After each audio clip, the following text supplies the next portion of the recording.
ज़िंदगी की सच्चाइयों को परखना कोई इतना मुश्किल नहीं है। जिस तराजू में हम दूसरों को रखते हैं, उसी तराजू में खुद को परखने की कोशिश करें। बीम की दुनिया का एक कामयाब नाम, इंफ्रा बीम एकेडमी। अस्सलाम वालेकुम, मेरा नाम अशरफ बेग है। मैं इंफ्रा बीम इंजीनियर हूँ और एक फ्रीलांसर हूँ। इंफ्रा बीम एकेडमी के प्लेटफॉर्म से सऊदीया से मैं आपके साथ हूँ। आज का जो हमारा लेक्चर है वो इस टॉपिक पर है कि सिविल 3D में लैंड एक्सएमएल फाइल बनती है, वो फाइल किस तरह बनाई जाती है, इसको एक्सपोर्ट किस तरह किया जाता है और इसको इंपोर्ट किस तरह किया जाता है, और ये लैंड एक्सएमएल क्यों बनाई जाती है, इसको बनाने का मकसद क्या है। फ़र्ज़ करें जिस तरह आप सिविल 3D में काम कर रहे हैं, आपके पास एक सर्फिस है, सर्फिस को आपने किसी दूसरी फाइल में लेके जाना है।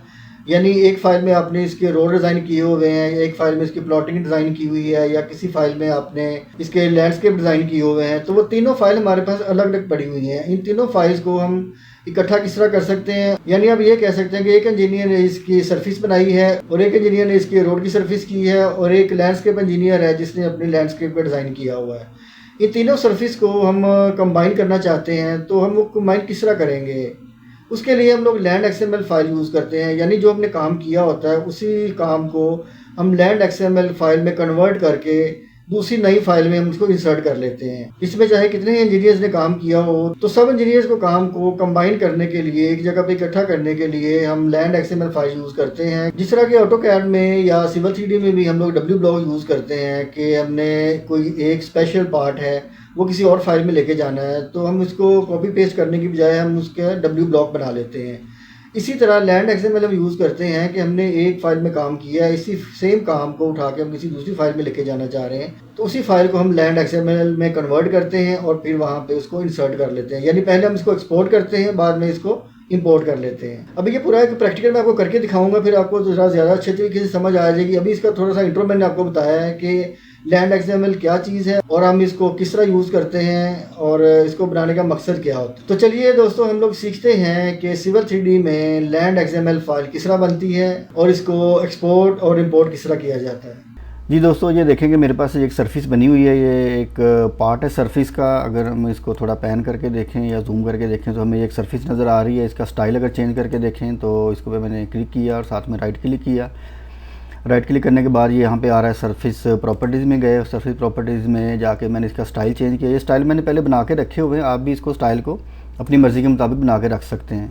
तो उसमें आप देख सकते हैं कि सियान है या इसमें ग्रीन कलर का है, कौन सा आपने इसका स्टाइल देखना है। ये पूरी एक सर्फिस आपको नज़र आ रही है। अगर आप इसको व्यू करके देखें, इसको मैंने क्लिक किया, साथ में इसको किया मैंने व्यू ऑब्जेक्ट, और ये मैंने इसका व्यू कर लिया। व्यू में आपको ये बड़ा क्लियर नज़र आ रहा है कि ये मेरे पास सर्फिस है। सर्फिस में अगर आप थोड़ा सा इसको जूम करके देखें तो ये नज़र आ रहा है कि ये रोड है, रोड में इसका कर्ब है, साथ में इसके ये इंटरसेक्शन वगैरह बने हुए हैं। ये रोड का ये कर्ब आपको नज़र आ रहा है, इस साइड पे भी कर्ब नज़र आ रहा है। दैट मीन्स कि ये पूरा एक डिटेल से काम किया हुआ है लेकिन इसमें जो आपको बताना चाह रहा हूँ वो ये है कि हम इसकी XML बनाएंगे। दोनों को XML को हम मर्ज किस तरह करेंगे, यहाँ से हम इसको एक्सपोर्ट किस तरह करेंगे और वहाँ पे इंपोर्ट किस तरह करेंगे। ये पूरी एक सर्फिस है जो कि रोड इंजीनियर ने बनाई हुई है, ठीक है। एक काम रोड इंजीनियर ने ये किया हुआ है और एक काम दूसरी सर्फिस है। एक ये दूसरी फाइल मेरे पास पड़ी हुई है, इसमें भी अगर आप देखेंगे तो आपको ये नज़र आएगा कि ये दूसरा एक रोड इंजीनियर है, उसने ये काम किया हुआ है, या ग्रेडिंग की हुई है या इसके लेवल्स वगैरह उसने सारे एडजस्ट किए हुए हैं। देखें, आपको ये पूरी एक रोड नज़र आ रही है कि ये हमारे पास रोड चल रही है, ये इसका कर्ब है, सेम उसी तरह। लेकिन हमारा अभी जो आज का लेक्चर है वो इस टॉपिक पे है कि दोनों सर्फिसों को एक्सपोर्ट किस तरह करेंगे और इनको आपस में मर्ज किस तरह करेंगे। ये दो सर्फिस मेरे पास लहरा पड़ी हुई हैं, इसका पार्ट 1 है, पार्ट 2 है।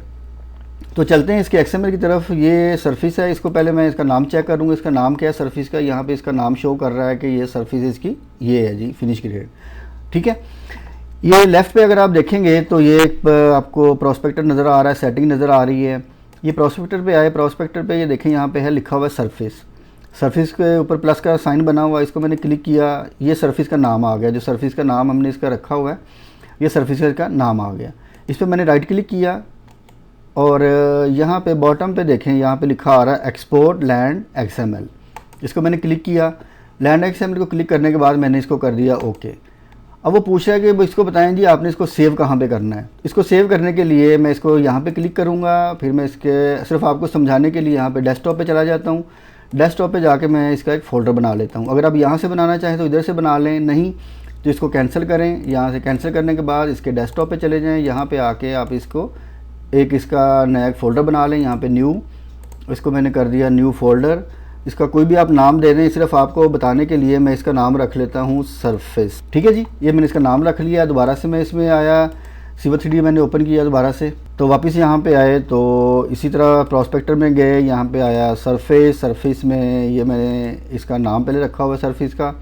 इसको मैंने राइट क्लिक किया। राइट क्लिक करने के बाद यहाँ पे आ गया जी land XML, export land XML, ये नज़र आ रहा है आपको। इसको मैंने क्लिक किया। अब वो पूछ रहा है जी आप इसको सेव कहाँ करना चाहते हैं। इसको मैंने ओके किया। वो कहता है जी आप इसको सेव करें। जिस तरह मैंने अभी आपको बताया कि इसके डेस्कटॉप पे मैंने एक फ़ोल्डर बनाया है। ये डेस्कटॉप पे आए, डेस्कटॉप पे ये आ गया इसका सरफेस का एक फ़ोल्डर, सरफेस का फ़ोल्डर। सरफेस के फ़ोल्डर के अंदर आप अगर इसका यही नाम रखना चाहते हैं तो यही नाम रख लें, वरना इसको आप कोई भी नाम दे सकते हैं। यहाँ पे आप इसका नाम भी चेंज कर सकते हैं, जैसे आपको आसानी हो, जो आपकी रिक्वायरमेंट है उसके मुताबिक आप इसका नाम रख सकते हैं। मैं इसका नाम रख देता हूँ पार्ट 1, आप चाहे कोई भी इसका नाम रख सकते हैं। इसको मैंने कर दिया। अब ये देखिए उसको कन्वर्ट कर रहा है जी। तो ये देखिए ये हमारी एक XML क्रिएट हो चुकी है। इसी तरह चलते हैं दोबारा दूसरी फाइल में। दूसरी फाइल में देखते हैं कि हमारे पास जो पार्ट इसका 2 बना हुआ है, वो पार्ट 2 को वो भी इसकी XML बना लेते हैं, ताकि हमें 2 XML हम इसको एक्सपोर्ट करें और साथ में फिर आपको मैं ज्वाइन करके दिखाऊंगा कि दोनों फाइल को हम ज्वाइन किस तरह करते हैं। इसी तरह ये दूसरी फाइल आ गई है।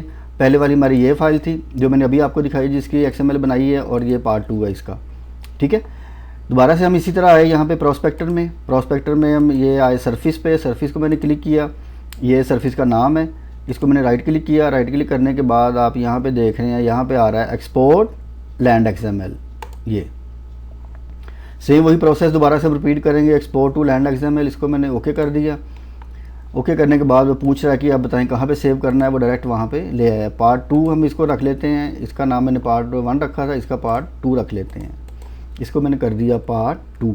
आप अपनी रिक्वायरमेंट के मुताबिक इसके नाम जो आपको रिक्वायर्ड हो वही इसके नाम रखेंगे। इसको मैंने कर दिया सेव। सेम इसी तरह वही प्रोसेस ये रिपीट करेगा, थोड़ा सा यहाँ पे टाइम लेगा और उसके बाद ये इसकी लैंड XML वो कन्वर्ट कर देगा जी। देखें ये दूसरा पार्ट भी उसने XML में कन्वर्ट कर दिया है। अब हम इन दोनों को कंबाइन करेंगे कि सरफेस हमारा जो पार्ट 1 है और पार्ट 2 है, इन दोनों को हम कंबाइन करेंगे। कंबाइन करके देखते हैं कि ये इसकी शेप क्या बनती है। शेप वही है कि ये काम जो है किसी और इंजीनियर ने किया हुआ है, ये काम किसी और इंजीनियर ने किया हुआ है। और इसके अलावा अगर आप चाहें तो 2, 3, 4 जितने आप चाहें लैंड XML की जो फाइल्स होती हैं इनको आपस में मर्ज कर सकते हैं। यानी ये हमने अभी तक इसको एक्सपोर्ट किया, अब हम इसको इंपोर्ट करेंगे। तो इसी तरह हमने एक नई फ़ाइल ले ली है। नई फ़ाइल में मैंने इसकी टेम्पलेट यूज़ की है, क्योंकि टेम्पलेट में बहुत सारी चीज़ें जो हैं उसके स्टाइल्स वगैरह वो ऑलरेडी सेटिंग आती है। टेम्पलेट के बारे में मैं आपको पहले भी काफ़ी दफ़ा बता चुका हूँ। तो ये वो XML फाइल आ गई हैं जो मैंने अभी आपको दिखाई थी पार्ट 1 पार्ट 2 का। ये पार्ट 1 है, इसको मैं पहले सिलेक्ट करता हूँ और 1 बाय 1 आपको करके दिखाता हूँ कि इसको हम कंबाइन किस तरह करेंगे। पार्ट 1 को मैंने सेलेक्ट किया, इसको मैंने कर दिया ओके। ये अब वो यहाँ पे इसको इंसर्ट करवा रहा है। यहाँ पे थोड़ा सा टाइम लेता है क्योंकि मेरा ज़रा सिस्टम भी थोड़ा सा इस तरह का है, तो इसलिए शायद आपको थोड़ा सा लगे कि ये उसने ज़्यादा टाइम ले लिया। ये पार्ट 1 है, ये देखें आपको सामने ये नज़र आ रहा है कि पार्ट 1 जो उसने इंसर्ट करवा दिया। इसी तरह मैं दोबारा यहाँ पे लैंड XML में गया, इंसर्ट लैंड XML में, और मैंने पार्ट 2 जो है वो इसके अंदर ऐड करवाया, पार्ट 2 ओके। इसी तरह जिस तरह पार्ट 1 मैंने ऐड करवाया, इसी तरह पार्ट 2 हम इसके अंदर ऐड करवाएंगे। और ये पार्ट 2 इसके अंदर ऐड हो रहा है आपके सामने। ये सारी चीज़ें मैं कर रहा हूँ और ये इसको मैंने ओके कर दिया। ये सारा प्रैक्टिकल मैं आपको करके दिखा रहा हूँ ताकि कुछ चीज़ आपके अंदर कन्फ्यूजन ना रहे कि सर आपने कोई गलत किया है या हमें इसकी समझ नहीं आ रही है। ये देखें इसका पार्ट 2 है, ये भी यहाँ पे इंसर्ट हो चुका है। अगर आप इसको क्लिक करेंगे तो पार्ट 2 ये क्लिक करेगा, और इसको अगर हम देखेंगे तो ये पार्ट 1 है। ठीक है जी, ये 2 पार्ट हैं, ये दोनों इसके अंदर इंसर्ट हो चुके हैं। आप चाहें तो इसका कलर चेंज करके भी, इसका स्टाइल चेंज करके भी इसको देख सकते हैं। ये पार्ट 1 है और पार्ट 2 है। ये इसको मैं ग्रीन कर देता हूँ, ये मैजेंटा कर देता हूँ, इसका कलर चेंज कर दिया मैंने। ये दोनों आपको नज़र आ रहे हैं यहाँ पे, पार्ट 1 पार्ट 2 दोनों को अगर सेलेक्ट करके आप इसका व्यू चेक करेंगे तो आपको ये दोनों के ये व्यू यहाँ पर नज़र आएंगे कि ये 2 पार्ट यहाँ पे इंसर्ट हो चुके हैं। अब हम इसको कंबाइन करवाना चाहते हैं। कंबाइन में आ जाते हैं। कंबाइन किस तरह करेंगे कि जिस तरह मैंने अपने इंट्रो में बताया कि दोनों को 2, 3, 4, 5 जितने भी हमारे पास सरफेस जितनी भी बनती है उनको कंबाइन किस तरह कर सकते हैं। ये लेफ़्ट पे आ जाए, यहाँ पे सरफेस लिखा हुआ है। सरफेस पे मैंने क्लिक किया, ये पार्ट 1 पार्ट 2 इसके अंदर यहाँ पे आ चुका है। इसको मैंने क्लिक किया, यहाँ पे मैंने इसकी नई सरफेस क्रिएट करता हूँ। यहाँ पे मैंने किया इसका नई सरफेस क्रिएट की। यहाँ पे मैं इसका नाम दे दूँगा। यहाँ पे हम कोई भी इसको नाम दे सकते हैं। मैं इसको कंबाइन रख देता हूँ, कंबाइन के नाम से रख देता हूँ। आप चाहे कैसे भी इसको नाम दे सकते हैं। ये कंबाइन आ गया। ये इसका स्पेलिंग आप चेक कर लीजिएगा कि मैंने सही लिखे हैं गलत लिखे हैं। ये आगे कंबाइन पर मैंने प्लस के साइन पे क्लिक किया। प्लस के साइन पे आप देखेंगे यहाँ पे इसकी डेफिनेशंस आती हैं। डेफिनेशन पे मैंने सेलेक्ट किया, इसको मैंने किया प्लस के साइन को, और यहाँ पे देखिए लिखा आ रहा है एडिट पे मैंने क्लिक किया, क्योंकि हम दोनों सर्फिस को पार्ट 1 पार्ट 2 को कंबाइन करवाना चाहते हैं। क्योंकि एक इंजीनियर ने ये काम किया, एक इंजीनियर ने ये काम किया हुआ है, तीसरे इंजीनियर ने कोई और काम किया होगा जो किसी और जगह पड़ा होगा। सेम इसी प्रोसेस को हम रिपीट कर सकते हैं। एडिट पे मैंने क्लिक किया और यहाँ पे मैंने किया राइट क्लिक करने के बाद आप यहाँ पे सेकंड लास्ट पे देखें, यहाँ पे आ रहा है कि थर्ड लास्ट पे ये पेस्ट सरफेस पे मैंने क्लिक किया और ये एक विंडो ओपन होगी। यहाँ पे लिखा आ रहा है सेलेक्ट सरफेस टू पेस्ट। ये पार्ट 1 और पार्ट 2, ये 2 सरफेस मुझे चाहिए सिर्फ। आप चाहे 1 बाय 1 करके भी इसको क्लिक कर सकते हैं और एट ए टाइम भी दोनों को सिलेक्ट कर सकते हैं। इसको मैंने कर दिया, 2 सरफेस मैं कंबाइन के अंदर पेस्ट करवाना चाह रहा हूँ। इसको मैंने ओके कर दिया, क्योंकि हम दोनों की एक कंबाइन सरफेस बनाना चाह रहे हैं। ये किसी ने कंबाइन सरफेस इसकी बना दी है। अगर आप इसको देखना चाहते हैं पार्ट 1 है, इसको ऑफ कर दें, आपको जो कंबाइन हमने बनाई है वो बड़ी क्लियरली वहाँ पे नज़र आ जाए। इसको मैंने किया नो डिस्प्ले, वो यहाँ से नो डिस्प्ले हो गई है। जो पार्ट 2 है इसको भी नो डिस्प्ले कर दें, ताकि जो हमने कंबाइन बनाई है वो आपको वहाँ पे क्लियरली नज़र आ जाए। इसको मैंने किया नो टू डिस्प्ले। ये हमारे पास एक सरफेस है, कंबाइन हो गई है। अगर आप इसको कंबाइन देखना चाहते हैं, ये मैंने इसको क्लिक किया, साथ में राइट क्लिक किया, इसको मैंने व्यू देखा कि हम इसको जो व्यू है इसको मैं सिलेक्ट करूँगा। पहले सिलेक्ट करने के बाद हम इसका देखेंगे व्यू। ये देखें, ये सरफेस हमारी एक बन चुकी है, अब ये ज्वाइंट हो चुकी है। जिस तरह मैंने अपने इंट्रो में बताया है कि XML बनाने का हमारे पास मकसद यही होता है कि अगर हमने डाटा किसी को देना है तो XML फॉर्म में देंगे, अगर किसी से डाटा लेना है XML फॉर्म में लेंगे। और इसी तरह हम इसको चाहे कितनी भी XML सरफेस है इनको कंबाइन कर सकते हैं, इसको एक्सपोर्ट कर सकते हैं, और इसी तरीके से हम इसको इंसर्ट करवा के कंबाइन सरफेस बना सकते हैं। जी दोस्तों, आपने देखा कि ये पूरा प्रैक्टिकल मैंने आपको करके दिखाया है कि सिविल 3D में लैंड XML फाइल जो होती है वो इसको एक्सपोर्ट किस तरह किया जाता है और इसको इंपोर्ट किस तरह किया जाता है। बहुत आसान लेक्चर था, इतना मुश्किल नहीं है, ना ही इतनी रॉकेट साइंस है। जिस तरह मैं अपने हर लेक्चर में कहा करता हूँ कि सिविल 3D BIM बहुत आसान है, कोई इतना मुश्किल नहीं है, सिर्फ आपकी थोड़ी सी तवज्जो की ज़रूरत है। मैं उम्मीद करता हूँ आप इसको अच्छे तरीके से समझ गए हैं। अगर किसी चीज़ की समझ नहीं आई या आप कह सकते हैं मैं आपको अच्छे तरीके से नहीं समझा पाया हूँ, तो आप मुझे कमेंट बॉक्स में कमेंट करके अपना क्वेश्चन पूछ सकते हैं। BIM से रिलेटेड कोई भी आपके पास क्वेश्चन है तो आप मुझे व्हाट्सएप करके अपना क्वेश्चन पूछ सकते हैं। तो दोस्तों, इसके साथ मुझे इजाज़त दीजिएगा। ज़िंदगी रही तो इंशाल्लाह फिर एक नए लेक्चर के साथ मुलाकात होगी। अपना बहुत सा ख्याल रखिएगा। अल्लाह हाफिज़।